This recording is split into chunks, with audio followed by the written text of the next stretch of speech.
நாட்களில் நிறைய பேச வேண்டியிருக்கு. நம்மளும் தயாராக இருக்கணும், கேட்குறதுக்கும் தயாராக இருக்கணும்.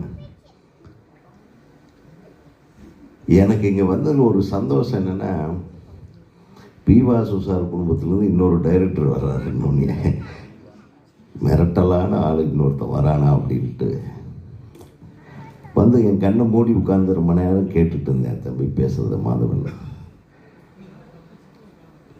அப்படியே எனக்கு சக்தி பேசுகிற மாதிரியே இருந்தது. நம்ம சக்தி கூட நான் அடிக்கடி எனக்கு அங்கிள்னு பேசிகிட்டு இருப்பேன். அதே வாய்ஸ், நான் ஒரே பிளட் இல்லையா, அதே மாதிரி அதே கான்ஃபிடென்ஸ். அதே வாசு சார் எப்போ பேசும்போது ஒரு கான்ஃபிடென்ட்டாக பேசுவார். ஒரு சுமாரான கதையை கூட அசத்தலாக சொல்லி மிரட்டி அடுத்தது பூஜையை போட்டுருவார். அது அப்புறம் தான் அந்த கதையை கரெக்ட் பண்ணுவார். ஸோ அந்த கான்ஃபிடென்ஸ், வாசு சார்கிட்ட இந்த கான்ஃபிடென்ஸ் உன்னுடைய